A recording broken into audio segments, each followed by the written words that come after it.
Hello, everybody. We are here on episode 3 of Split Happens. I am Kelly, owner of K Collections Photography.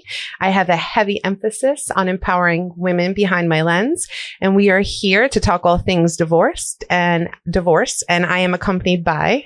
Hi, I am Jessica Maloney, a business coach for audacious female entrepreneurs and also a licensed mental health counselor and somebody who's experienced divorce myself.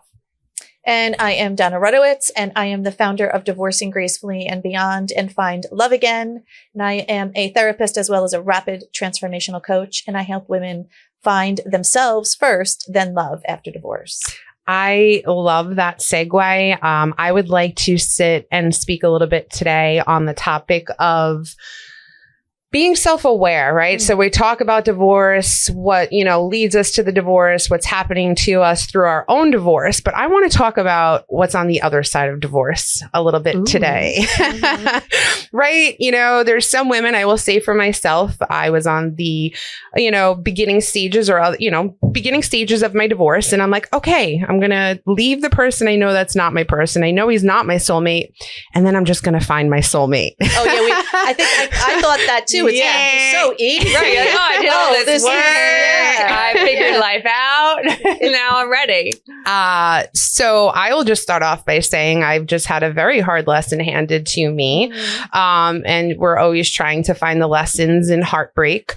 I just had my first heartbreak as an adult dating, right? And it was like this really wow, aha moment, because I sat there and I thought to myself, this is I was with my husband from the time I was 21. So I'm like, all right, Cal, give yourself some grace. This is a learning experience, right? So I'm trying to, now that I've been out of it a few weeks and my body is literally out of shock from what just happened, I'm trying to take a step back and realize why I made the decision to invest as heavily and give as much of myself as I did, and how I can be a little bit more selective. I don't want to use the word guarded, but I'd like to talk a little bit more on the process for how we give ourselves to new prospective soulmates after divorce. So I think I would like to hear a little bit. Can I ask you a question? Yeah, sure. This? Yeah. Do you feel that this was harder than your divorce, this heartbreak? I was married to my husband for 20 years and I did not cry over my husband the way I just cried over the relationship that ended. I gave pieces of me that I didn't even know were possible in a relationship, because my husband that I was married to for 20 years, I took everything I knew I didn't want my marriage to be and I gave it to this person, this new person, and they had all of me. And it's funny that you asked that, because I sat there and I said to myself, I wasn't even this heartbroken over a man I was married to for 20 years. This man broke my heart, and I'm an open book, and it's okay. I'm not afraid to say it. I have an ego, but I'm okay admitting it. Yeah, he broke my heart, probably the most I've ever had my heart broken. Probably because I feel like once we come out of this very traumatic and drawn out experience, right? You were in this marriage for 20 years. Yeah. You, at some point, you started grieving the end of it before it even came. You had a lot of time to work through all this stuff. When Mm-hmm. something like that happens in an instant, all that stuff hits you like a freaking tidal wave. And you're like, oh my God, I have all this stuff to deal with that. I gave myself to this person in a way that I thought was so much different than my marriage, so much better. And it had all the things that probably your husband didn't, the things that you were missing. 300%. Everything you were missing, you're like, oh, I found it in this person, but you didn't realize maybe some of the other things that you actually needed. And you put all of this belief that this is it. This is what I've been waiting for. This is what I'm looking for. And we kind of ignore certain red flags. We miss certain things because other things feel better, right? And then all of a sudden you're hit with this thing and you're like, oh, wait a minute. There were probably some parts of me that are still not healed. And there was parts of this relationship that wasn't exactly what I thought, but it feels so heavy in that moment because it's all happening all at once. And it was you thought that it was the right thing after the worst thing. Yeah, that's a really good point. She was literally with me, days after it happened. We went out for her birthday and you hit me. She hit a chord because she said to me, and we had a conversation along the lines of he felt so right because he filled in the plugs of what my ex-husband wasn't. He was you know, he hit a lot of chords, but just because he hit those chords didn't mean he was my person. And I think that I focused so much on what he was that my ex wasn't. I wasn't focused on how he was a fit for me beyond those things. Yeah. It's almost like guys, they could be good, but maybe not good for us, right? There's good men out there, but not everyone is good for us. Yes. And I tend to find that most every woman will do this. You're not alone, right? In this journey, most all of us will do this. Once we've been through this, like you said, this relationship that has been years that we know something's off, something's not right. We're divorced even before the divorce. Like, you know, it could happen 10 years prior until it finally happens. And then once the divorce happens, there's still years of repair and recovery. So that by the time we're really ready to kind of open up our heart again, we've done so much healing and so much grief work, right? And then, like you said too, it's almost like if you have a baby and you raise this baby from infancy, you're used to the stages and you sort of are acclimated to the stages, versus if you didn't give birth to a baby and you adopt a 3-year-old, you're going to have to learn really fast, like what the hell you have to do. So, you know, it's sometimes we get the he's the one syndrome and we put so much weight on the story that we want. Yeah. Right. That was it. It was a narrative for me hard. Future, like, I don't know about you guys, but I'm really good at telling myself my own stories in my head. Oh, same. I'm good, bad, and ugly. I'm the best playwriter. But, 100%. But like you future cast, like, oh my God, he's hitting all these things that I've been missing for so long. And like when you're depleted, like, remember, you know, when you're so thirsty, 100%. Water tastes so good. Yeah, it's like you're like a camel. You've been surviving on but like crumbs every day. Like, I don't drink enough water because I just don't want it. You know? Same. I hate water. But it's like, you know, like you're craving these things so much. So when you get a taste of it, you're like, oh, this is the best thing ever. Yeah. And that's exactly where I was. And I think you also have to be careful of people because it wasn't my fault for future casting. I mean, he came at me very hard. Love bomb. How long were you with him for? 15 months. And I know that doesn't sound like a long time, but when I tell you, like, I was crushed. It felt like we were getting ready to blend our families and it was all pulled off the table. It was traumatic. Yeah. And it still is traumatic. And like, I'm literally healing today right now, like hardcore from it. Yeah. This is part of healing, you know, whether we're talking about it on a podcast or you're talking with your girlfriends or a therapist or your family. You know, that's part of the healing stuff. And like your ability to be real, I think will, you know, help facilitate that. Yeah. You know, and even for the people listening, like, you know, you don't have to sugarcoat this stuff. No, I'm an open book. Clearly. I know you are, but like, you know, not everybody is. And they're like, oh, like it was fine. Or, oh, like, yeah, like whatever. No, we can just be real and honest and say like, well, this sucked. This didn't work.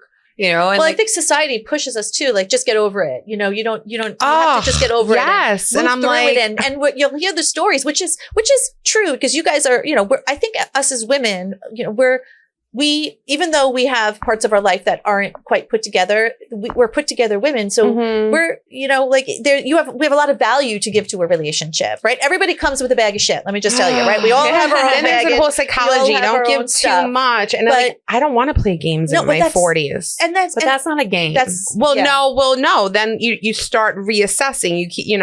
That's the point I'm at right now. Well, I'm kind of over it. Like, I'm not doing anything besides focusing on myself this week. So that's good. I'm done replaying at the very moment. But, you know, people will say he should love you more than you love him. There's all these like, you know, societal rules is what I think that you're getting at. And I was going back to what you were saying too about it's, you know, when we're living in a society that tells us how we need to respond to something or how we need to react to something, you get to go through this just the way you need to. And there's no shame, there's no blame, there's no condemnation. Because I believe in every mess, there is a miracle, right? And I'm not condoning or saying that what happened is okay. I'm not saying his behavior was okay because it sounds like there was a little bit of it could have been done differently or in a different way. We weren't compatible at the end of the day. Yeah. So it's almost, but it goes to looking at what is good about this. That's the question I always ask, right? Because we could look at what went wrong and we could assess it, but then what was good? Like, what did you learn from this experience? What is it that came away? Not that you're not compatible, but what pieces were you not looking at the facts? Were you looking at the feelings? I was excusing my own feelings for the sake of his. There was like this saying like, oh, like don't save somebody else while you're drowning. And I think it was I just kept making excuses for being uncomfortable about certain things, you know?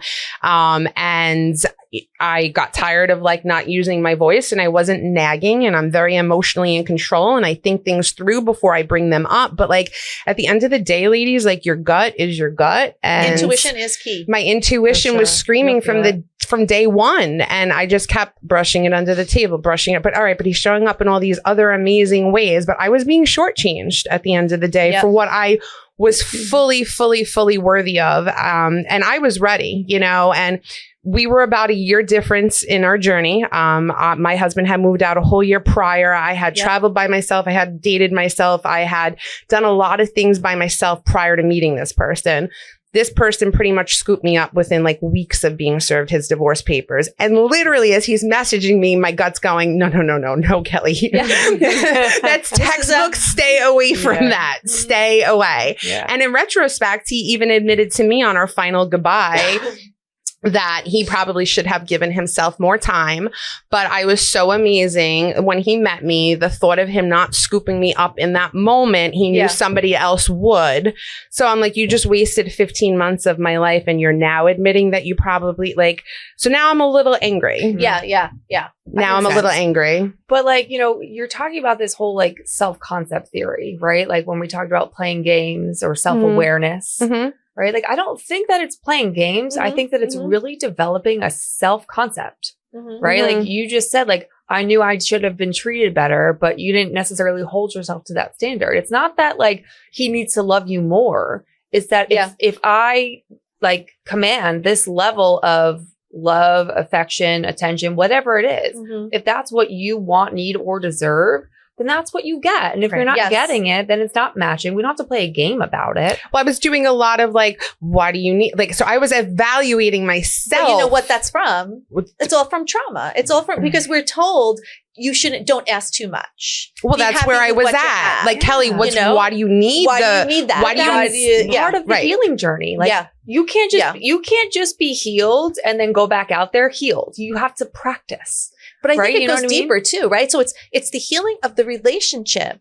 But what about it's the awareness of maybe pieces of our past that also need reframing and healing inside of a relationship. Yes. That's why dating is really valuable. It's a mirror. Honestly, it's a mirror. 100%. It's like a mirror. Because you can feel like you are all like set and your attachment styles in place, and but then you go out and you're like, oh, whoops, I slipped up. My attachment style is not okay. Feeling very anxious.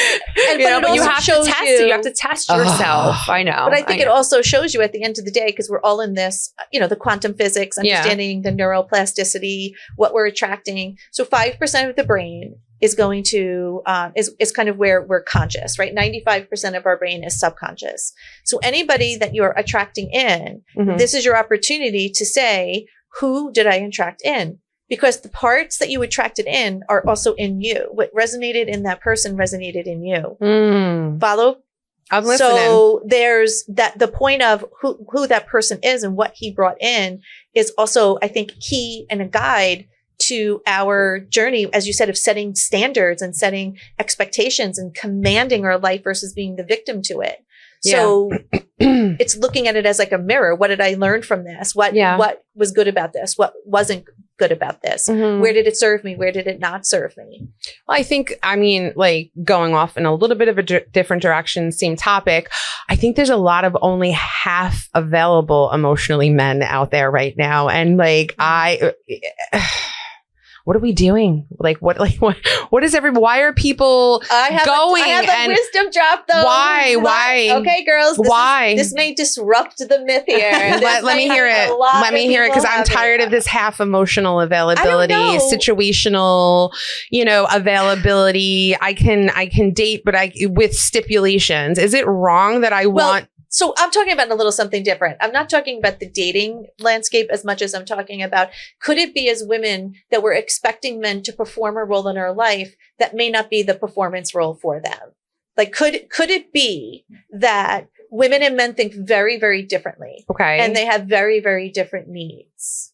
And women tend to, a woman's brain is going to put all the pieces together and want to have the understanding, and we'll plan out the day. Like if we know we have to do something at 5, we already know by 9 a.m. what we're doing at 9 and 10 and 11, because we've already reverse engineered the day. I think women are nurturers in relationships 100%. We're naturally. nurturers and relation. Yeah. And so we tend to think, and I'm not saying this in a bad way, I'm just saying this in a general way, that men should know kind of what we need and how to nurture us and how to love us. I don't want to tell a man how to treat me at this stage in life. But the truth is, do they?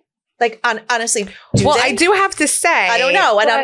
Go ahead. I think it's a great question, because I don't think that they do, but I don't think that it's our fault. You know what I mean? It's not 100%. Think like we're talking about learning from our experiences, right? Like you, Kelly, just had an experience and we're all learning from it, right? Like I don't think men do that, generally speaking. Right. So that's what I'm saying is like, how do we lead? So what do they do? We lead the partner like, to after like they go sleep with somebody else. Can we lead them? Not that yours is doing that. I think he's something else personally. But could we go to? I'll never forget this. I can't remember who the woman was. But there was a client of mine years ago, and she was talking about she was going to her husband for emotional connection and emotional support. Mm-hmm. Now, granted, when I say this, there should be an element of emotional connection support with your spouse, right? Because intimacy and the way we connect isn't just physical; it's emotional. It's not for every woman, but right? For the good ones, yes. It's all the pieces. But what she said to the woman, because her husband and her were having a lot of problems, and the woman said to the girl, she goes, "Honey, you need girlfriends to talk about a lot of these things.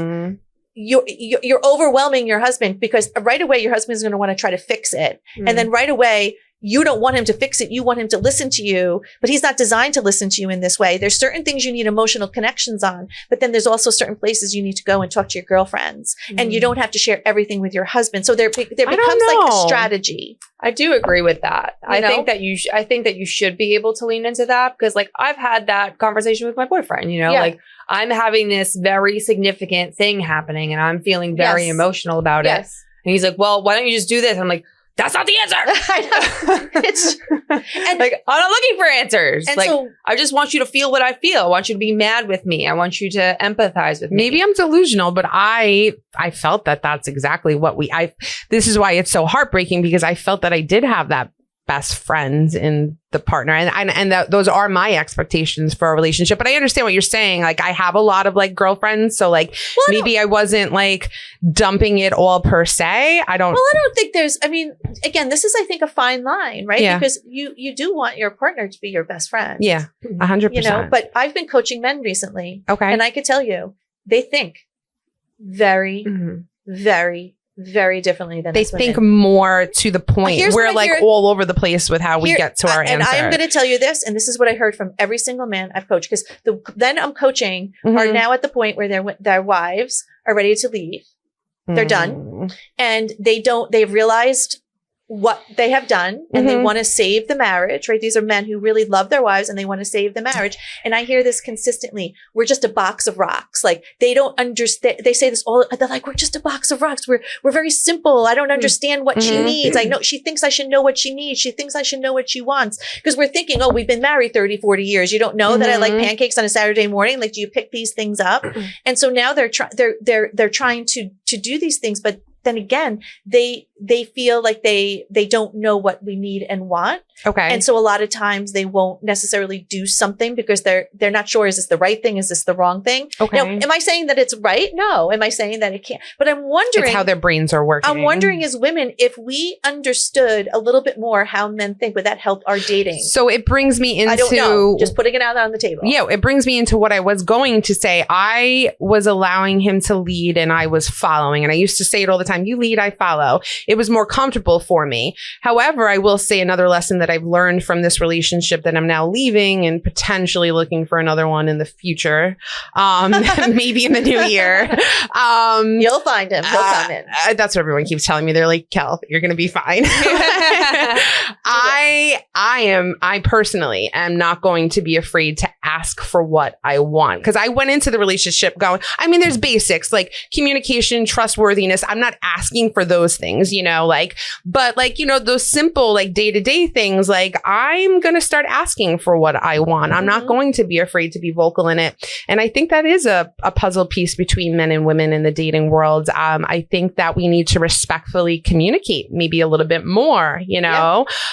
So I think that's the thing, yeah, I because think it's the communication. Yeah. Ask, communicate, talk, speak respectfully, and don't always feel like somebody's attacking you just because they're voicing what it is that they need from you. You know what I mean? I feel like I think men think we're much more complicated than we are. Yeah. Like, meaning even though we have the ability to think, we could outthink a man pretty fast, right? Because our mind we're just all over the place. Sure are. But you ever see the TikToks or the Instagram where he's picking her up late, but he picks her up and she gets in the car and he has a blanket for her. And then she's all mad. She's trying to yell. And then he's like giving her favorite Starbucks. And then he's like, oh, we're going to stop by Target on the way home. And he's saying all the favorite things to her. And right away, like she went from like being so ticked off to being, oh, I love you so much. So we're not as complicated as men think we are. Yeah. So it goes back to the communication, right? I think it all goes back to communication because that's where the crux of it begins to falter. Yeah. Right. But there has to be the speaking and the listening. And there has to be maturity, right? Because you can't, I always say, let an adult be an adult. Capacity right? for it. Yeah, because we have to let adults be adult. I'm not here to change your diaper. I'm not here to fix your problems. You've got to manage your side of the street and I've got to manage my side of the street. Yeah. So there has to be a willingness to have an emotional maturity to step up and have an honest conversation. But I think too, if you think about it, trauma shows up in that, like men will show up in a relationship based upon a lot of what they saw and learned as young adults. I'll speak just for my own situation. There were certain things that I needed reinsurance on, and I'll blatantly say it was timelines for me. I didn't need specific answers. I just needed answers as to whether or not things were moving. I chose to get in a relationship with somebody that was still in the process of finalizing divorce. I was too. So, I wasn't too judgmental. Okay, let's roll with it. I asked for information one too many times. It was that amongst many other things. And me communicating and asking wasn't the problem. It was his capacity, to And I have another hold question for both of you as you said this. For my reassurance. Yes. And somebody said, like, Kel, if you needed that reassurance, you deserve to be with somebody that could offer that reassurance, period. This is a question. Especially because you're living in limbo in that. What about, tell me if both of you because I know I did it. So I'm just curious now because you're in this time zone right now with this. I don't trust a lot, maybe. Could it also be trauma bonding with trauma?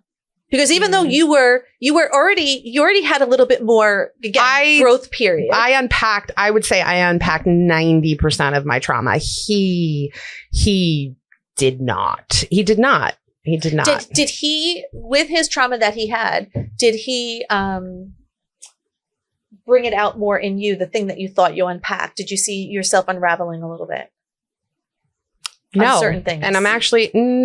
No. Nothing was amplified.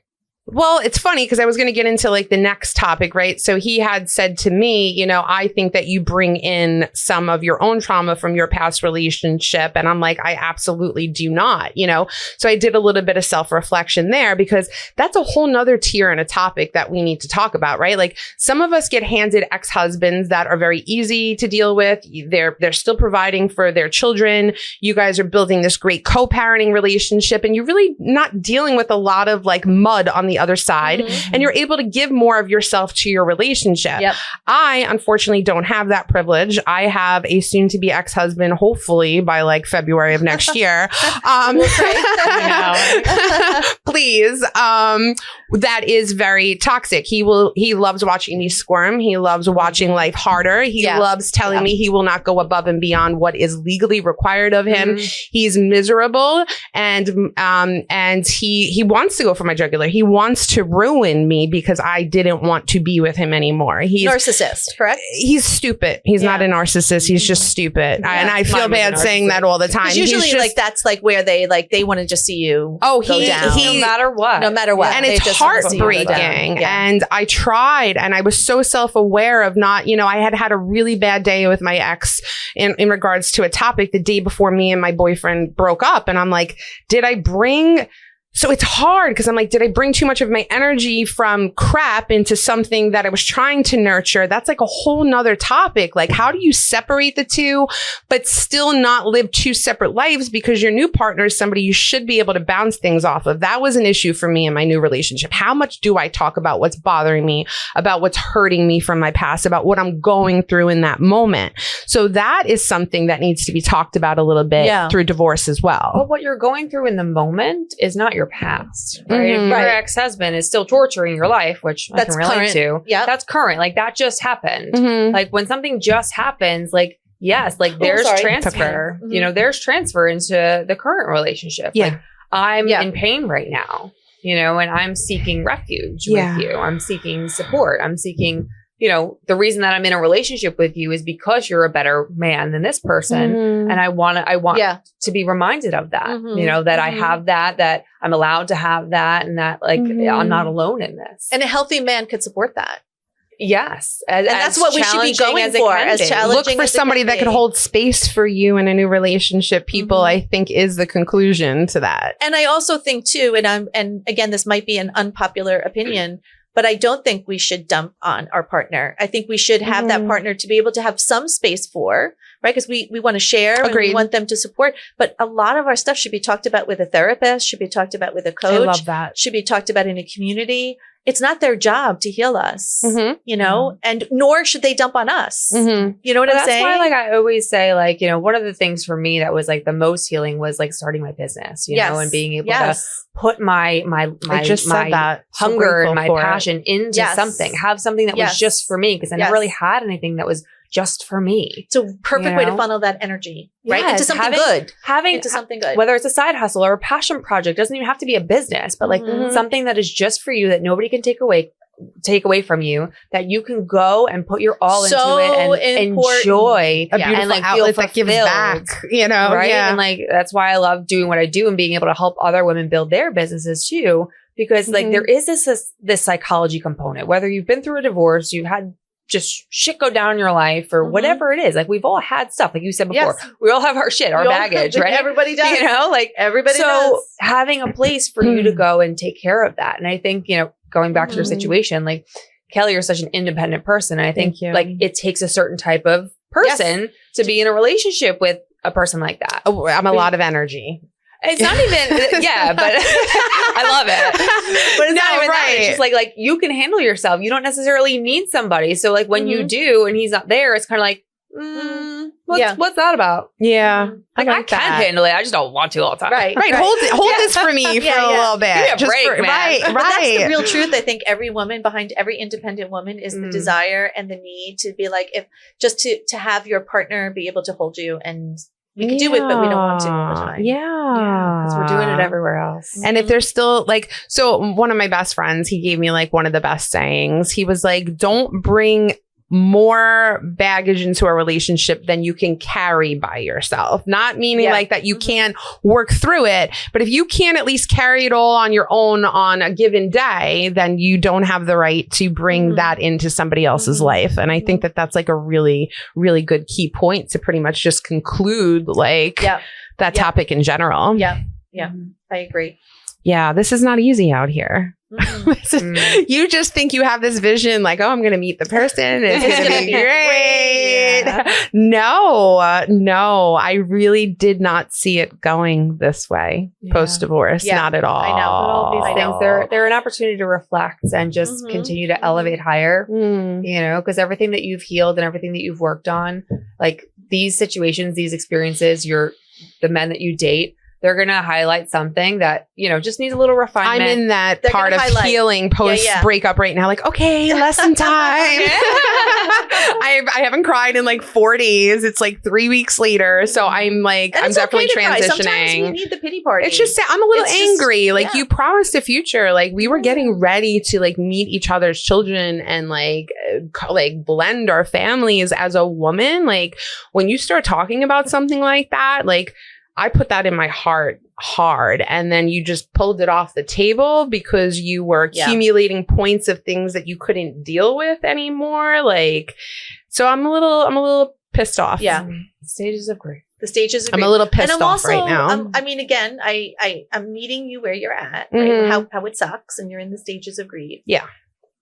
And there's also a little bit of a blessing. Thank God you didn't blend your family. Well, I said that and he said that too, like on our departing call. Like, I guess this happened. Well, I'm a little angry because I have this rule. We could talk about some like rules post, divorce. I said, nobody's meeting my kids until I meet their kids. I want it to be an even playing field and even investment because if we're breaking up, you're going to have to contemplate the same things I have to contemplate. We're both going to have those discussions with. And I broke my rule and I let him meet my kids months before I met his. And I was the only one that had to have the conversation. And I was the only one that had to wear that on my shoulders. And it sucked. So I don't know if you have any feedback as to that rule. But I will say, like, nobody is meeting my children for a very long time again after this. And that's not even a wall. That's just definitely a lesson that was learned. And if anybody's listening, we could all have different opinions, but I wish I would have stuck with my instinct on that one. And I wish he never would have been allowed in my children's lives until it was an even playing ground. And I would advise anybody of that. Yeah. I agree with that. I agree too. I think, we have to have our rules, our non-negotiables, our standards, whatever they are. And like I said before, it's not playing games. It's knowing this is how I want to be treated. This is the standard that I hold myself to. So I'm not going to lessen it for anybody else. Yeah. And also, a lot of times too, even when we have kids, I mean, younger kids are a little different, but we may have, say, a 10-year-old, a 13-year-old, 14-year-old. And kids these days aren't kids. You look at them and they look like young adults, but they're still kids. Yeah. So we may say, oh, mommy's going to go out on a date or mommy's doing this. Don't do that. Your children don't need to know what you're doing. Oh, no. I'm like, you're right. I don't want my kids even knowing who I'm on the phone with now. They don't need to know it. No. And kids, when they would ask me, like one of the best things, and I always told my clients this, and I use this, and it really helps, is a lot of times if they had a question about the divorce, they wanted to know what was going on. I would say, that's an adult problem. So when you get to be an adult, I'm happy to talking to you right over it. But right now you're a kid, be a kid. This is not a kid issue. So you're going to go ahead and be a kid. And when it came to dating, for me personally, I made the commitment to myself that I was not going to bring anybody home until I knew that would be the person that I would nobody will meet my children again after this. Either I wanted to be married, but again, not everybody wants to be married. So it's up to that person if it's a committed relationship or marriage. But I wasn't going to bring anybody home until I knew that was the person. I think that's really important too, right? Like to define exactly what it is that you're looking for while you're dating. So for me, I have no problem saying it. And I almost was like excusing it. Like, are you being too needy by like saying you want to build? So I'm dating to build a life with somebody again. I'm not dating to just, I can go out and do I want to build a life. I want to be somebody else's wife again one day. Yeah. I blatantly do. I feel like at this point, it's like something you talk about in the absolute beginning. Like if that's not something you want, I want to know right away. And if you're not available to do that, I'm only, maybe I'll I'll go out for a drink with you every now and then, but I am becoming very self-aware of who gets what based upon my standards now. You know what I mean? I think about Michael and I first met, it was almost a business deal. I'm like, I got this. Here's what I need. Here's what I need. What do you got? He's like, I got this. What do you need? And then we're like, okay, let's start dating. Because I love that. I wasn't ready. Why not talk about it right from the beginning? I'm done wasting time at 43. I don't have time to waste. My friend Ina, I know you know Ina. She said she literally went on a date with her now husband with a literal checklist. And they literally went down their checklist and they both went home. That was the end of the date. And then they went on a date. I did the same. That's exactly what I did with Michael. That is so cool. That's exactly. So we're married 13 years now. I don't want to date anybody that doesn't have a fresh palette for the. I'm not saying you're the one. Because but at least the palette for me to back into what I want. Yeah.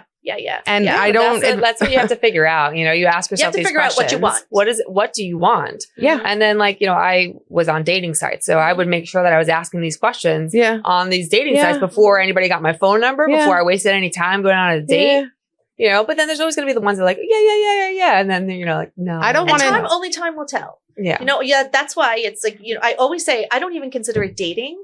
I consider it a connection. The Mhm. first 2, 3, 4, 5 times you're meeting someone, there's no relationship. You're No. not dating someone. You're No. connecting with someone. You're Correct. learning. Oh, I can't. Like- I'm sorry. This is total off subject, but I Yes. can't with all these words. I know. And these different like titles. Wait, what do Oh, you we're mean? just talking. Oh, we're just Oh. connecting. No, Oh, we're that is, dating. Like, what are I'm like, no, you went on a date. It's a date. the You're girls- going, you're dating. what do the kids say now? We're in a thing. We're in a thing. Oh, God. Well, the girls that go like on these sites, right? And they're like, we've been seeing each other for 5 months and I still don't know what we are. I'm like, honey, I was like, has nobody taught you the cardinal rule that men are hunters? And tell me if you agree or disagree.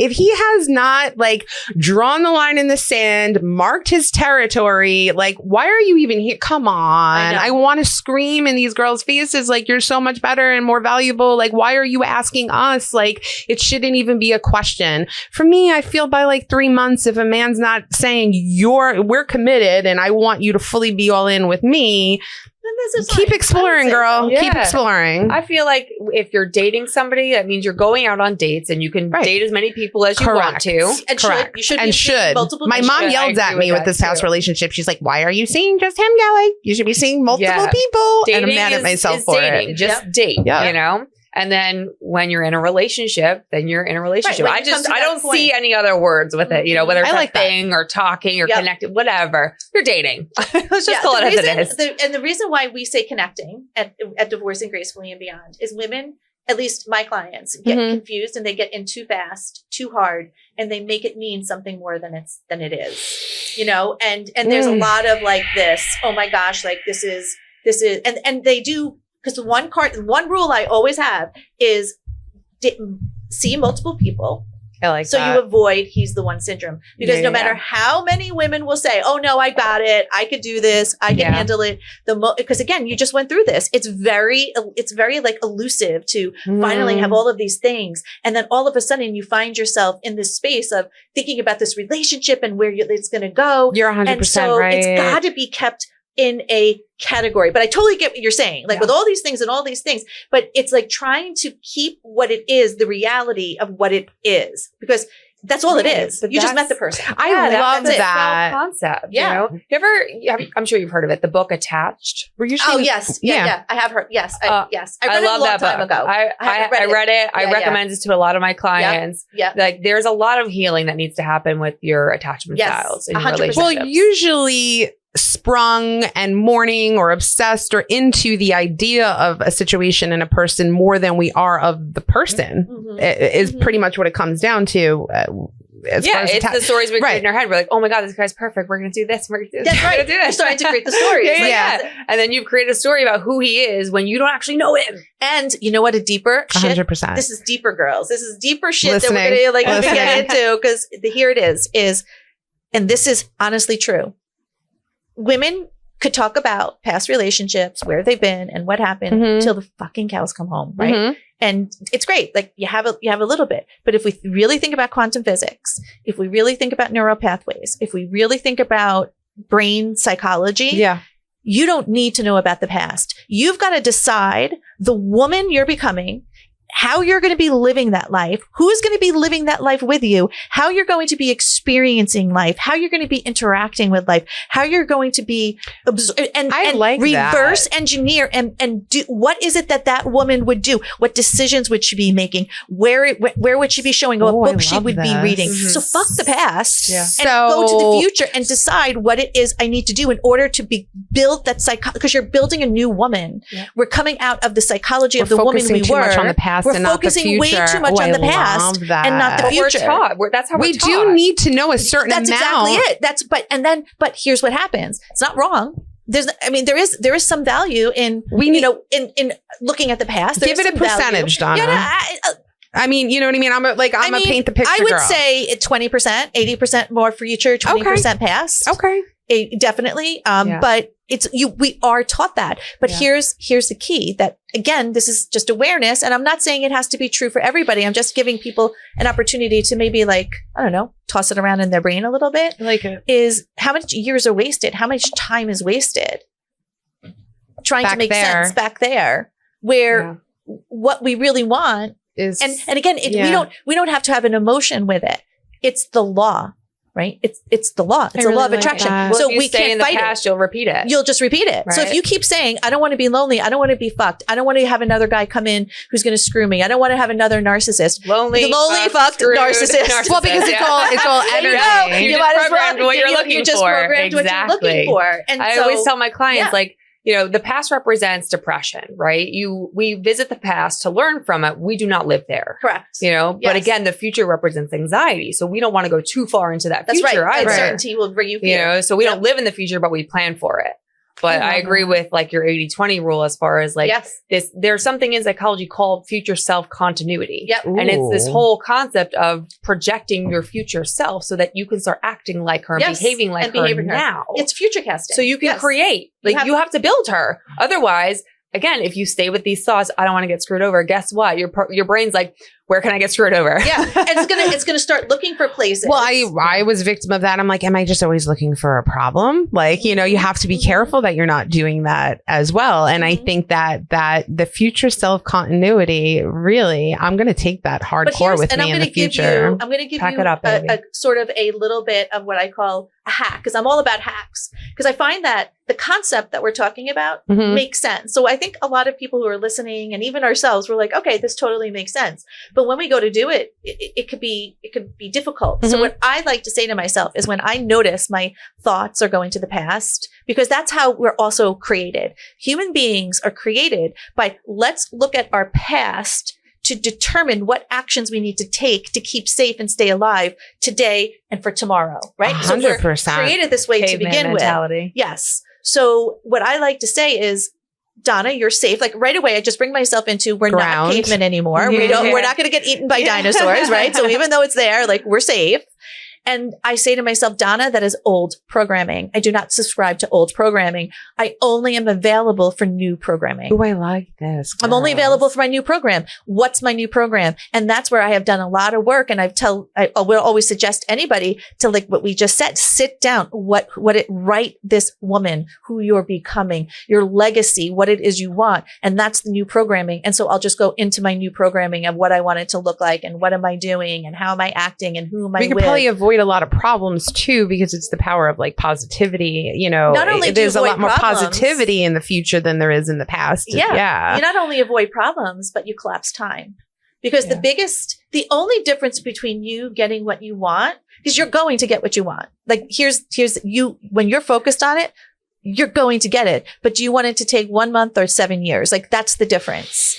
Right. And so there have been studies done with water that when we're in the frequency of focusing what it is we want, you could see the water flow. You could see it moving. You could see the energy going. The moment a piece of doubt comes in your mind, you'll see the water, bloop, it blips and it sort of comes off surface. We're water. Right? We're built mostly of water. So so the moment we begin doubt, the moment we insert fear, Mhm. we just insert more time. I love this. That's It's it. scary. It's scary being positive though, because, okay, I'm going to play like advocate, right? Because I think this is where most people's brains go. You feel that you're missing out on like things that you should be into. Like maybe that's just me, like looking, it's a habitual the way I'm thinking. Like maybe is. you're almost scared of things being good after you've been through so much crap. Yeah, because maybe. you're afraid. So here's the word, discipline. Mm-hmm. Change. It's like a You habit. have to discipline your mind. We're not arguing with it. Mhm. You know, like I like to say, it's like, yeah. My brain wanted to. It can be scary and it can be, but what's my alternative? Do I want to stay the way I Mhm. was or I don't want to become the woman I am? And anything that you want to move towards, you have to discipline your mind. I love that. Yeah. And standards. Yeah. You know, you have to have your standards. Yeah. If this is what you've decided to do, if this is how you've decided to think, if this is where you want to go, And you back into it. you have to have the discipline to keep yourself there do. and to hold your You do. standards for you first. Because if you violate your own boundaries, guess what? They're not going to stand up for anybody else either. That's right. Mhm. And other people will come in and you'll have people who will not respect your boundaries. But then it even goes deeper than positive, right? Because a lot of people say, well, let me have a positive thought and positive psychology. And I will always say positive thoughts are definitely better than negative ones. But we have to learn how to be peaceful, and we have to learn how to train our brain to be okay when other people aren't okay with us, and learn that every day is a good day in spite of the suck. I see that. We all the time. cannot Every day is a good sustain day. positive thinking.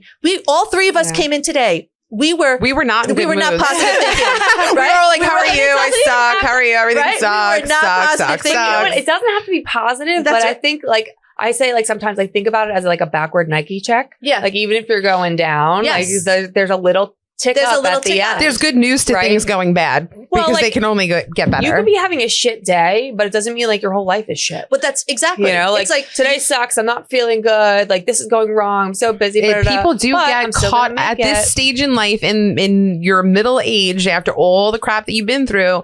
You say that, but it's very easy to get into a mindset of like, maybe I'm just like on a shit round. Like maybe this But just this is isn't where my that's- semi-charmed That's okay. life. Maybe you know? are on a shit round, but again, it doesn't mean that like it can't get better. Yeah. shit Right. round But for that's today. the thing.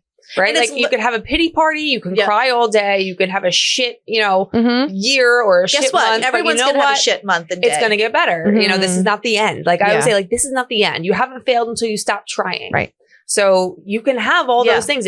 Like there is a thing called toxic positivity. Like we can't just be positive all the time. That's right. Because if you don't actually believe in any hints of that positivity, Nothing's gonna change. It's you're stupid, actually yeah. programming your brain the opposite way. Because if you're like, oh, I'm the best thing ever, and you don't believe it, your subconscious is actively telling you that that's a wrong statement, and you're programming yourself for the negative, even though you're trying for the positive. So, like, Yeah. there's a Ooh, very conundrum. fine line of like how you're talking to yourself. It's not about being like delusionally positive. It's finding the things that you could hold on to. Like, Mhm. yeah, right now sucks, but I'm working my ass off to make sure that next time doesn't suck, or the I next love thing I that. do doesn't suck. Just But stay on top of it. It's staying on top of it, but it's also consciously devoting yourself to the work that needs to be done. Okay. Because part of what you said is I think it's a chronic thing that so many women have is we're afraid to be happy for the good things. We're afraid to put it out there and say, I want this and share this with family or friends, because what happens if we don't get it? Right. Then we're made to look, oh, we're failed, or we did something wrong, or maybe the other shoe will drop. Tiptoe too cautiously because we're afraid of the shoe dropping. I don't want to get really excited, because then what happens if I'm disappointed? So we're already setting ourselves up for disappointment. Sure. So part of the work is always believe acclimating good yourself things to are gonna say, happen. I am safe. I could receive good things consistently. This is not an up and a down. I'm not susceptible to, like all of these things, bad things happening, that I could have good things come to me that are consistent, that I could quiet my nervous system down enough to receive those good things. Because part of it goes back to the law, because I'm all about the law, like the law of how we create in this life. Manifestation And energy, all of it. Part of manifestation is you must speak it. God created in this world, let there be light. It wasn't like a wish. It wasn't sitting, there was actually a spoken word. Sure. Right. And so if you think about where grammar came from, the original grammar was spell, hence spelling. Right. So people used spells. They spoke the word. So this is not something new to creation. So when we're withholding and we're not speaking, we're actually not creating in our highest ability. We're not spelling, we're not casting those words and those commands. Now, the difference is you have to be very careful of who you share your words with. There's a little book by R.J. Barrett. If you ever get it, look it up. It's like a little pamphlet. Okay. And it's called It Works. And there's only 3 points in there. Okay. And one of the points is don't share your dreams with someone who can't help you support it. Because what we'll do is we'll have this big dream. We'll go to our mother, we'll go to our sister, we'll go to our friend and say, I'm ready. I found this Not dating everybody's site. happy for you. Right. I found this site. I got a really good profile. You don't need that. You don't, like, so share your dreams, find communities, find therapists, find people who you could share your dreams with, because you need to that are speak going to it. support them. And you need to support them. A big part of it. And if you feel like when I say this and underneath right away, like if you say, okay, today's the day I'm going to open my heart to love. And then as you said, right underneath, but your heart says, well, how's that working out for you? You kind of like, how's it worked out? Like you're not going to find that. What I always like to say is phrase it with 3 little words, which is I'm on my way to finding love. I love that. Because you're allowing your subconscious brain to get used to getting acclimated to receiving good things. So I always say do micro manifestations, meaning if you have a problem receiving things and you're always like, no, I got it, or you're always looking to return the favor, just a little bit. Like if someone opens the door for you, instead of saying, no, I got it, just say, thank you. Receive it. Receive it. Just receive. If someone buys you a cup of coffee, instead of saying, no, let me buy you one, just say, thank you. Just begin to allow good things to happen consistently, because we've also been trained to look at what goes wrong. We've been trained to look at what we've lost. We've been trained to look at the bad. And so now we're retraining our brain to look at the good. I love that. I have to say this was pretty awesome because we've spent a lot of time talking about, getting to it, still being on the other side of it, but to be able to like invest and, really talk about what happens once you're out of it. I know. And where do you head from there was pretty powerful today. So thank you. Now I'm all hopped up. I'm all hopped ready up. To go. Ready to roll. Let's go, people. Trust me, there's going to be a lot more to say. The journey's only begun over here. So yeah. Thank you. Thank you for holding space for all of this today, girls. And Merry Christmas. Happy holidays. Happy holidays. Merry Christmas. This was a very cool venture for 2025, and we have a lot more to say in 2026. Yes, we do. We've only just begun. We've only just begun. Bye, guys. Bye.